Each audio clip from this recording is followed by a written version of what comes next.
Internacional vacila e perde em casa na estreia e isso escancara algumas realidades duras pro torcedor.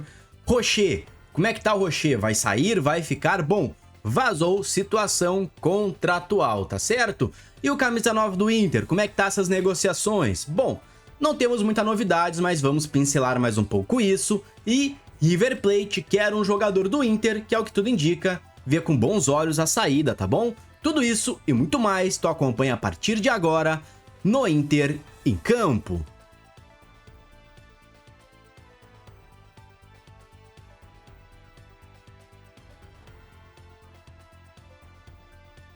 Bom, pessoal, derrota pro Atlético e o choque, né? Nem todo jogo vai ser um Grenal, tá bom? O Inter perdeu por 1-0 para o Atlético, no Beira-Rio, no antigo Atlético Paranaense, e o resultado é mais do que uma derrota. É um aviso bem claro pro torcedor e pra diretoria, porque o Grenal foi intenso, o Inter mostrou muita entrega, amassou o Grêmio, foi quase perfeito, né? O espírito da equipe estava em dia, mas foi um ponto fora da curva. E o jogo seguinte mostrou isso ou nos relembrou disso, tá? Depois do clássico, muita gente acreditou que o Inter viraria, né, uma máquina de vitórias e a ideia de prender o Bruno Henrique, soltar o Bernabé, dar liberdade pro Carboneiro, funcionou naquele contexto. Só que futebol não pode ser um copia e cola, cada jogo é um jogo e cada, né, situação exige um esquema diferente. Contra o Atlético, o Inter tentou esse mesmo esquema e não deu certo, tá? Vieram os desfalques, o Castelo balançou bastante. Sem Mercado, a defesa do Inter perdeu liderança.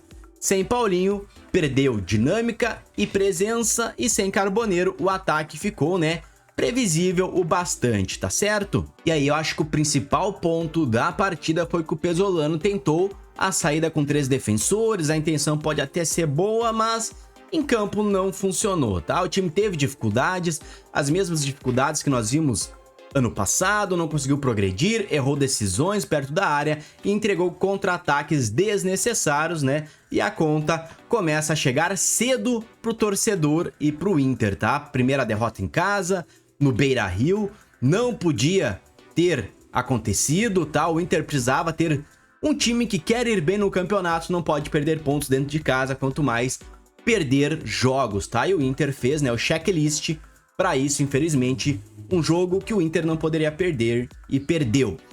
E alguns pontos individuais, teve muita gente chamando atenção, mas pelo lado negativo. Bruno Henrique, novamente burocrático, passe pro lado, não constrói jogadas.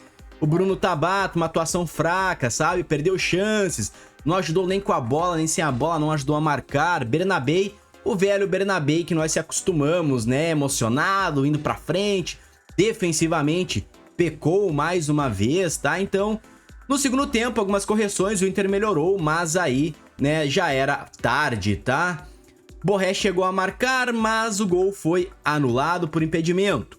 Complicado, o Inter então perde a partida e escancara velhos erros. Pesolano vai ter que novamente ajustar a equipe, caso queira, né, que o Inter melhore. A direção vai ter que trazer reforços, o Inter carece de jogadores e com a grana curta, o que pode acontecer? Vamos ter que aguardar, então, o tempo vai dizer. Mas a derrota escancara o que a gente esqueceu após o Grenal, que o Inter tem algumas limitações que ainda não foram corrigidas. Comenta a tua opinião da partida, quem foi o melhor, quem foi o pior, quem tu acha que se salvou aí nesse Inter, comenta tudo aí pra nós, tá bom? Porque vamos falar de Rocher, um goleiro que, infelizmente, hoje, pra mim, não poderia mais ser titular do Colorado, tá? O assunto que mexe com o planejamento. Sérgio Rocher, quando chegou em 24, teve um impacto imediato, segurança, ótimas partidas, liderança. Foi um jogador que, cara, um goleiro que nos empolgou muito, ainda mais que ele tinha aquele lance tipo Grêmio, acabou não indo, veio pro Inter, né? O torcedor vibrou muito e ele entregou em campo naquela temporada. Só que depois disso, lesões, não conseguiu ter sequência, indas e vindas, 2025 praticamente em branco, agora atuando muita insegurança, muitos maus jogos, gols bobos que o goleiro sofre e também Por que isso vira pauta neste momento? Porque o contrato dele se encerra em dezembro, ou seja, em julho ele já pode assinar um pré-acordo com qualquer outra equipe. E aí, o Inter, o que acontece? Vai querer manter o Rocher? Vai tentar renovar? Bom, o que tudo indica, existe uma proteção no contrato. Segundo informações, há uma cláusula de renovação automática. Os termos não foram revelados, mas caso o jogador atuar em 60% dos jogos do ano, o contrato é automaticamente renovado, tá?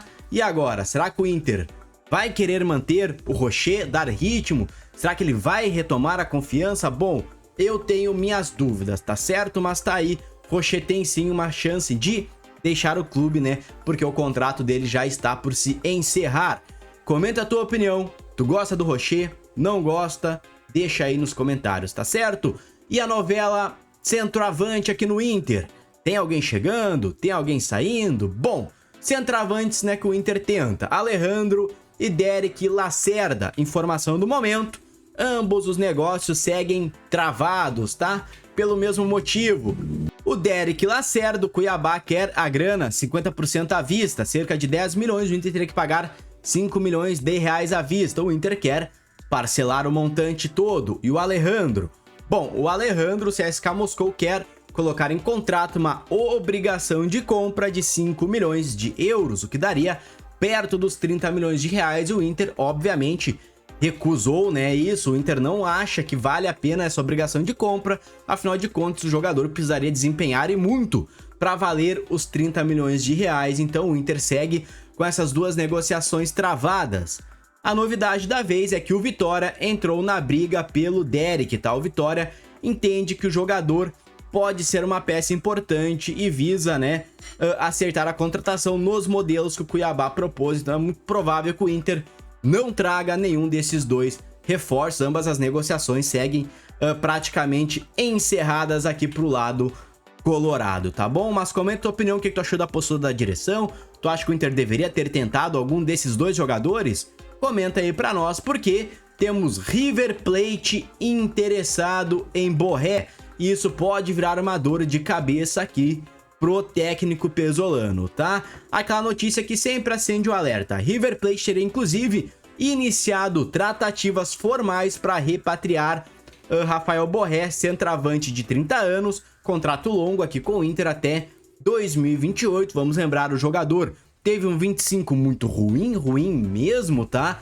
Pouquíssima participação de gol. Começou um 24, um 26, um pouco mais promissor. Pesolano já afirmou que ele é a sua referência ofensiva, mas com o River Plate na jogada, e segundo o que se fala, o Rafael Borré estaria inclinado a retornar a solo argentino, tá? E isso pode acabar acarretando numa negociação do jogador, tá certo? Aqui pelo Inter, tá? Vamos lembrar, lá pela Argentina foi onde o Borré, né, se alçou ao futebol, sendo 149 jogos, 55 gols, 18 assistências, né? Ou seja, pelo River ele teve um protagonismo onde ele nunca mais alcançou em outra equipe. Até quando chegou no Inter, imaginávamos este bom desempenho e não aconteceu.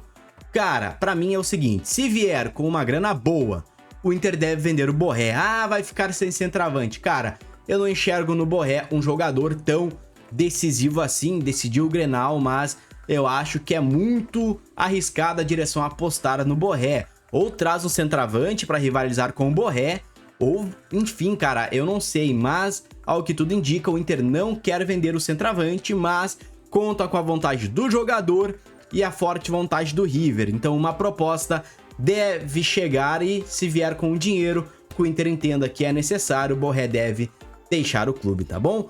Comenta a tua opinião, o que tu acha disso tudo? Vende Borré, fica com Borré, e a busca por um 9, hein? Como é que tá? Comenta aí embaixo. Por hoje é só. Inter em campo tá chegando no fim, a qualquer momento, tu sabe, eu tô de volta pra gente falar de Inter aqui no YouTube. Um forte abraço, valeu, falou!